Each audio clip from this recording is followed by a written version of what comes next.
সকলোকে নমস্কাৰ জনাইছোঁ আমাৰ চেনেল মেথছ গাধালৈ। তো আজি আমি এটা ইম্পৰ্টেণ্ট টপিকছ লৈ ডিছকাশ্যন কৰিম। সেইটো হ'ল মেথছত বহুত ইম্পৰ্টেণ্ট টপিক এটা, চাইন ৰুল। ডিছকাছ কৰাৰ আগতে আমি জানি লওঁ আমাৰ মেথছত যিবিলাক নাম্বাৰ আছে দুটা ভাগত ভাগ কৰিব পাৰোঁ। এটা হ'ল পজিটিভ নাম্বাৰ আৰু এটা হ'ল নেগেটিভ নাম্বাৰ। এতিয়া পজিটিভ নাম্বাৰ বুলি ক'লে আমাৰ যিবিলাক নৰ্মাল নাম্বাৰ 1, 2, 3, 4 এইবিলাক, আৰু নেগেটিভ নাম্বাৰ ইয়াৰ আগত মাইনাছ চিন আহি যাব, -1, -2, -3 এইবিলাক। এতিয়া চাওক, আমি যেতিয়া সদায় নাম্বাৰবিলাক লিখোঁ তেতিয়া আমি জেনেৰেলি এই পজিটিভ সংখ্যাবিলাক আমি +1 হ'লে আমি 1 বুলি শ্ব' কৰি দিওঁ যে 1, এইটো মানে আমি বুজি পাওঁ যে +1। ইয়াৰ আগত যেনেকুৱা আমাৰ অসমীয়াত কিছুমান এইটো উজ্জ থকা বুলি যে কওঁ, এইটো প্লাছটো উজ্জ আছে বুলি ধৰিব পাৰে। চব সংখ্যাৰ আগত আপুনি যিয়ে সংখ্যা নিলিখক, 7 লিখিলে, 9 লিখিলে, যিয়ে নিলিখক, চিম্পলি যদি আপুনি যদি সংখ্যাটো লিখে তেতিয়া ভাবি ল'ব যে ইয়াৰ আগত প্লাছ আছে। আৰু যদি সেই সংখ্যাটোৱে যদি নেগেটিভত যদি বুজাব লগা হয় তেতিয়া আমি নেগেটিভ চিহ্নটো আমি উল্লেখ কৰি দিব লাগে। এতিয়া আমি এই পজিটিভ আৰু নেগেটিভ সংখ্যাবিলাকে বিভিন্ন কম্বাইনেশ্যনত যেনেকৈ যোগ কৰিব পাৰি, বিয়োগ কৰিব পাৰি, পূৰণ কৰিব পাৰি, হৰণ কৰিব পাৰি। তো তাৰে বিভিন্ন কম্বাইনেশ্যন কি কি হ'ব পাৰে, তো সেইবিলাক আমি এতিয়া ডিছকাছ কৰিম। তো এইটো ভাবিব পাৰি এইটো আকৌ কি লিখিছে, এইটো একচুৱেলি আমি আগত যে ক'লোঁ পজিটিভ নাম্বাৰ, তো তাৰে শ্বৰ্টত লিখে এনেকৈ, পজিটিভ নাম্বাৰ পজিটিভ এনেকৈ শ্বৰ্টত লিখে, নেগেটিভক শ্বৰ্টত এনেকৈ লিখে। তো ঠিক আছে, এইটো বুজি পালে আশা কৰিছোঁ। নেক্সট, এতিয়া এইটো বস্তুটো সৰুতে চবে শিকিছে। পজিটিভ দুটা সংখ্যা, যদি পজিটিভ সংখ্যা মানে এক্সাম্পল +7 +3, দুটা পজিটিভ সংখ্যা যেতিয়া যোগ কৰিম তো এইটো কি হ'ব, দুটা যোগ কৰি দিলে +3 আৰু +7 +10, এইটো চবেই জানে। তো +10, তো এইটোক এনেকৈও লিখিব পাৰি বা চিম্পলি +10 এনেকৈও লিখিব পাৰি। তো আমি জেনেৰেলি লিখাৰ টাইমত যাতে টাইম আমাৰ কম ইউজ হয়, এইটো আমি চিম্পলি প্লাছটো নিলিখি আমি এনেকৈ দেখাই দিওঁ। এইটো জেনেৰেলি আমি নেদেখাওঁ। কিন্তু নেগেটিভৰ ক্ষেত্ৰত সেইটো দেখাটো অনিবাৰ্য, নহ'লে আপুনি কেনেকৈ বুজি পাব? সেইটো যদি একো যদি লিখা নাই তেতিয়াতো আমি গমেই পাওঁ যে এইটো পজিটিভ হয়। নেগেটিভ হ'লেতো তাত আগত দেখুৱাবই লাগিব। ঠিক আছে, নেক্সট এক্সাম্পল, দুটা নেগেটিভ সংখ্যা যদি এড কৰোঁ, নেগেটিভ সংখ্যা এটা তেনেকুৱাই ধৰি লওক এক্সাম্পল -7 আৰু +-3। এতিয়া ব্ৰেকেটটো কিয় দিলোঁ? যদি ব্ৰেকেটটো যদি নিদিওঁ, ছাপ'জ এই ব্ৰেকেটটো নিদিয়াকৈ এইটো যদি এনেকৈ যদি দিওঁ +-3, এইটো কি বুজি পাব? আপোনাৰ নিজে কনফিউজ হৈ যাব। তো এইটো যাতে কনফিউজন নহয় তাৰ কাৰণে মেথছত এনেকুৱা ব্ৰেকেটৰ সুবিধা আছে। ব্ৰেকেটটো দিলে তো এইটো বুজি পালোঁ যে এইটো -2 যে আছে এইটো অকল 3ৰ কাৰণে হয়, মানে এইটো নেগেটিভ সংখ্যা। তো এইটো এটা নেগেটিভ সংখ্যা, ইয়াত আমি ব্ৰেকেট কিয় দিয়া নাই? ইয়াত দিয়াত আপুনি ইচ্ছা কৰিলে দিবও পাৰে, নিদিবও পাৰে, এইটো আপোনাৰ কথা। ঠিক আছে, তো এইটো -7 আৰু -3 দুয়োটাই নেগেটিভ সংখ্যা। এই নেগেটিভ সংখ্যা দুটাক যেতিয়া আমি যোগ কৰিম, দুটা নেগেটিভ সংখ্যাক যোগ কৰিলে এইটো চিম্পলি সিহঁতক যোগ কৰিব লাগিব, মানে এডিশ্যন কৰিব লাগিব, আৰু সিহঁতৰ আগত আপোনাৰ মাইনাছ চিনটো আহি যাব। এইটো নেগেটিভ দুটা যেতিয়া যোগ কৰিব, চিম্পলি তাৰ এডিশ্যনটো যি হ'ব, যেনেকুৱা 7 আৰু 3ৰ এডিশ্যন কি হয় 10, আৰু এই দুটা যিহেতু নেগেটিভ সংখ্যা তাৰ কাৰণে মাইনাছ আহিব। তাৰ মানে নেগেটিভ সংখ্যা আৰু নেগেটিভ সংখ্যা যোগ কৰিলে সিহঁতক এডিশ্যন কৰিব লাগে, সিহঁতৰ আগত আপোনাৰ যিটো চিন আছে সেইটো নেগেটিভ আহিব। ঠিক আছে, নেক্সট, এটা যদি পজিটিভ সংখ্যা আন এটা নেগেটিভ সংখ্যাৰ লগত যদি আপুনি যোগ কৰে তেতিয়াহ'লে কি হ'ব? সিহঁতক যদিও আপুনি যোগ কৰিছে, সিহঁতৰ মাজত আপুনি বিয়োগ কৰিব লাগিব। পজিটিভ সংখ্যা +7 ল'লে আৰু এটা নেগেটিভ সংখ্যা -3 ল'লে, তো এইটো পজিটিভ সংখ্যা, এইটো নেগেটিভ সংখ্যা, সেই দুটাক যদি আপুনি যোগ কৰে চিম্পলি আপোনাৰ এই বিয়োগ কৰিলে হৈ গ'ল। তো 7 - 3 কি হয় আপোনাৰ 4, এইটোৰ ক্ষেত্ৰত 4 হ'ল। ঠিকে আছে, কিন্তু ইয়াত আৰু এটা কথা আছে। তো এইটোকে যদি আপুনি যদি ওলোটাই দিয়ে, +3 + -7, এইটো ক্ষেত্ৰত কি হ'ব? এইটো ক্ষেত্ৰতো আপোনাৰ 7 - 3 4 হ'ব, কিন্তু যেটো ডাঙৰ সংখ্যা আছে ডাঙৰ সংখ্যাৰ আগত যেটো আপোনাৰ চিন আছে হেতু চিন ইয়াৰ আগত বহিব এটো ডাঙৰ সংখ্যা ফাৰ্ষ্টটো চাওক +7 -3 এটোৰ মাজত ডাঙৰ কোন +7 তো ডাঙৰৰ যেটো ডাঙৰক সদায় সন্মান কৰিব লাগে তো ডাঙৰৰ সন্মান হিচাপে আমি এটো পজিটিভটো আমি ইয়াত লৈ গলো তো তাৰ মানে এটা পজিটিভ সংখ্যা আৰু এটা নেগেটিভ সংখ্যা যেতিয়া আমি যোগ কৰিম তো সিম্পলি হিহতক মাজত ডিফাৰেন্সটো ললে হল আৰু ডাঙৰ সংখ্যাটোৰ আগত যেটো চিন আছে হেতু চিন আপুনি লব লাগিব সিমিলাৰলি ইয়াত আপুনি ডাঙৰ সংখ্যাটোৰ আগত কি আছে বিয়োগ আছে তো আপুনি বিয়োগটো ইয়াত লব লাগিব তো এটুকে এই তলৰ যেটো एग्जांपल দেখালো এটু ইয়াত আহি যাব যেনেকে -7 + 3 -7 + 3 এটু অলৰেডি আমি ইয়াত দেখাই দিলো একো নাই এটু খালি এটু আৰু এটু একে হয় তো এই দুটা কি কৰিলে কি হ'ব এটা প্লাস আছে এটা মাইনাসত আছে তো আমি বিয়োগ কৰিব লাগিব 7 - 3 কিমান হয় 4 আৰু ডাঙৰটোৰ আগত সন্মান দিয়াৰ কাৰণে কি আছে মাইনাস আছে তো আমি সন্মান দি দিলো ডাঙৰটো এতিয়া নেক্সট আপোনাৰ ভাবিব পাৰে ইয়াত এডিশন তো কৰিলো সাবট্ৰাকশনৰ আগত কোৱেশ্চন মাৰ্ক কি দি থৈ দিছে সাবট্ৰাকশন একচুয়ালি আপনি যদি এডিশনটো পাৰে সাবট্ৰাকশন একো নাই এটো সাবট্ৰাকশন এনে খালি জাস্ট আমি ফৰ্মালিটিজৰ কাৰণে দেখাই দিছো তো এটো আমি পিছত দেখাম তো এটোৰ আগত আপুনি এই মাল্টিপ্লিকেশনটো চাই লওক এটা মাল্টিপ্লিকেশনটো একচুয়ালি দুটা পজিটিভ নাম্বাৰ যেতিয়া মাল্টিপ্লাই কৰিব তো মাল্টিপ্লিকেশন एग्जांपल ললো 3 * +7 তো এটো আমি কইয়ে দিলু যে +2 যেতিয়া সংখ্যাৰ আগত থাকে এটো নিলিখিলেও হৈ যায় তো 3 * 7 কিমান হয় 21 তো এটা পজিটিভ সংখ্যা আন এটা পজিটিভ সংখ্যাৰ লগত যেতিয়া মাল্টিপ্লাই কৰিম তো সংখ্যাটো পজিটিভ ওলাব নেক্সট এটা নেগেটিভ সংখ্যা -3 ইনটু আন এটা নেগেটিভ সংখ্যাৰ লগত -7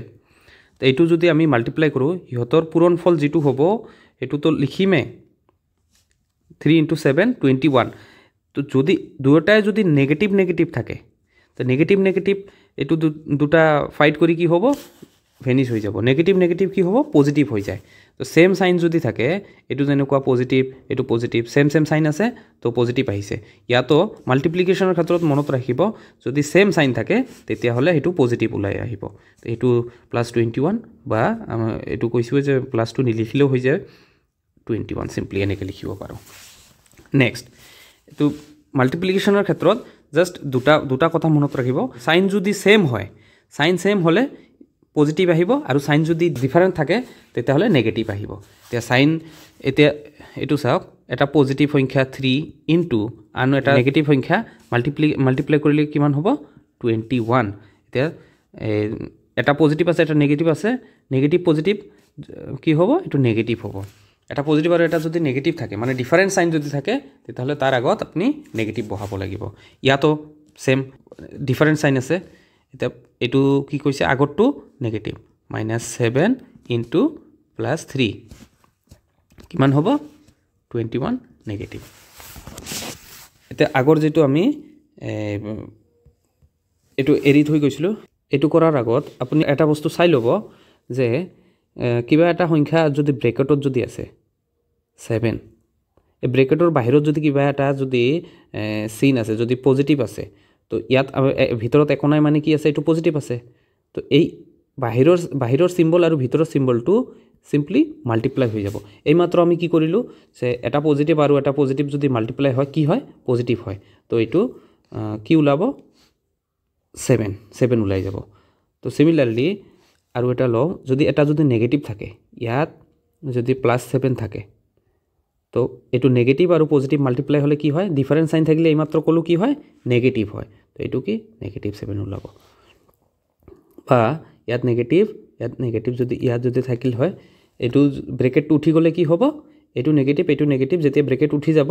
ব্ৰেকেটটো উঠি গলে নেগেটিভ কি হয় পজিটিভ হয় অলপ আগতে কলো এইটো পজিটিভ হ'ব তাহক এতিয়া নেগেটিভটো সাবট্ৰাকশনটো আমি ডিসকাস কৰো এতিয়া এটা পজিটিভ সংখ্যা কিমান লম 3 ললো নেগেটিভ মাইনাস আন এটা পজিটিভ সংখ্যা লম কিমান লম 7 ললো ঠিক আছে তো এই মাত্ৰ এটো ওপৰত যেটো ডিসকাস কৰিলো হেতুৱে চাওক এতিয়া 3 মাইনাস প্লাস একো নাই মানে কি +7 তো এইটো ব্ৰেকেটটো যদি আমি উঠাই দিওঁ কি হ'ব 3 কিমান ওলাব ইয়েছ -7 তো এইটো চাওক সিমিলাৰলি এইটো নিচিনা হৈ গ'ল না নাই এইটো পজিটিভ মাইনাছ নেগেটিভ এইটো নিচিনা হৈ গ'ল তো এইটোতো আপুনি গমে পাইছে কি হ'ব 4 আৰু কি হ'ল ডাঙৰৰ আগত কি আছে সন্মান দিয়াৰ কাৰণে ডাঙৰৰ আগত যি আছে সেইটো আমি সন্মান দি দিম মাইনাছ ঠিক আছে এটা নেক্সট চাওক নেক্সট নেগেটিভ আৰু নেগেটিভ এটা নেগেটিভ কি -3 লওক আৰু এটা নেগেটিভ -7 লৈ ললোঁ ঠিক আছে তো এইটো ব্ৰেকেটটো উঠাই দিলে কি ক'লোঁ এইমাত্ৰ নেগেটিভ আৰু নেগেটিভ মাল্টিপ্লাই কৰিলে কি হয় সেম সাইন হ'লে মাল্টিপ্লাই কৰিলে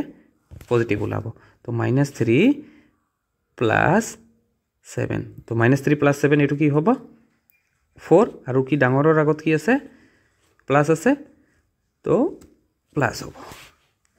তো নেক্সট তো বাকিবিলাক একে সিমিলাৰলি এইবিলাক পাৰিবই আৰু বাকিবিলাক দেখাই দিছোঁ এটা এক্সাম্পল এইটো +3 - -7 +3 - -7 তো 3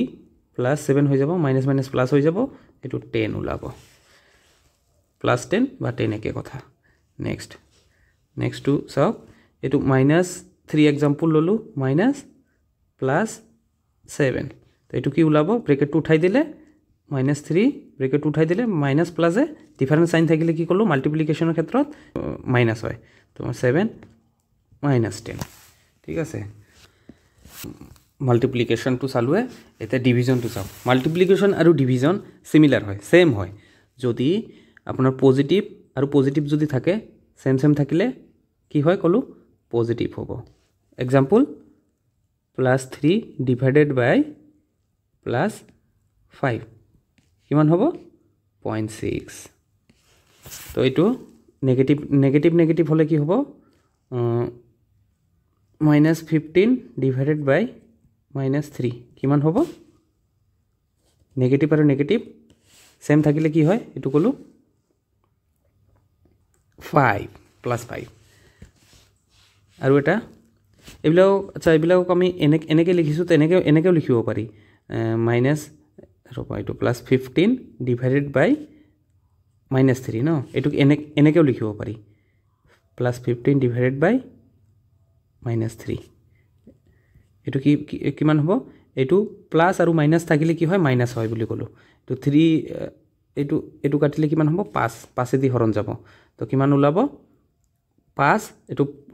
ডিফাৰেন্স সাইন থাকিলে কি হয় মাইনাছ হয় নেক্সট -15 ডিভাইডেড বাই কিমান আছে প্লাছ লৈছোঁ আমি এইটো 3 এইটো আৰু এইটো কাটিলে কিমান হ'ব 5 তো এইটো প্লাছ আৰু মাইনাছে কি হয় ডিফাৰেন্স সাইন থাকিলে -5 তো এতিয়া আমি এইবিলাক পজিটিভ হ'ব নেগেটিভ আৰু নেগেটিভ এড কৰিলে সাম অফ নাম্বাৰ আশা কৰিছোঁ এইখিনি ইংলিছ বুজি পাব আৰু সিহঁতৰ আগত কি চিম্বল আহিব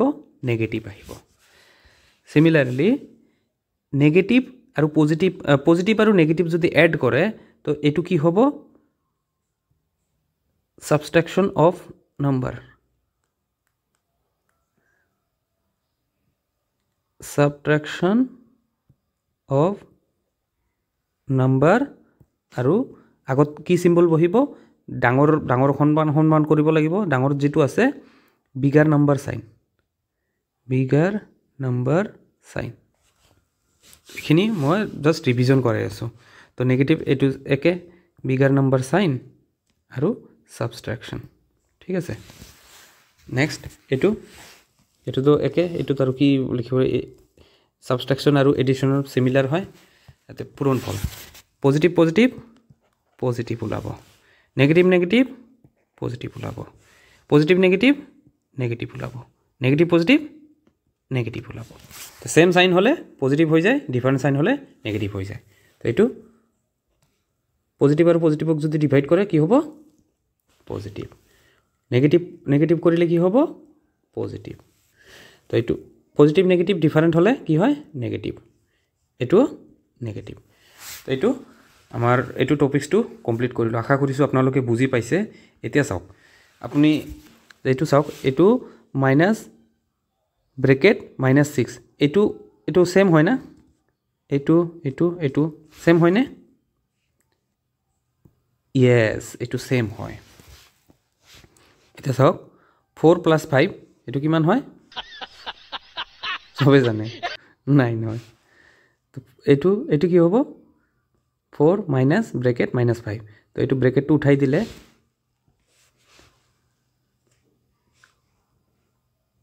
আচ্ছা 4 + 5 আৰু 4 - সেম হয় না নাই ঠিক আছে 4 এইটো কি মাইনাস প্লাস 5 কিমান 9 ইয়েস এইটো আৰু এইটো সেম হয় ইয়েস তো এইটো -4 + -5 এইটোৰ এনসাৰ কি হ'ব আপোনালোকে কমেন্টত টাইপ কৰি জনাব যদি বুজি পাইছে এইটো ইজিলি কৰিব পাৰিব তো ধন্যবাদ আমাৰ চ্যানেলটো ভিজিট কৰাৰ কাৰণে আপোনালোক প্লিজ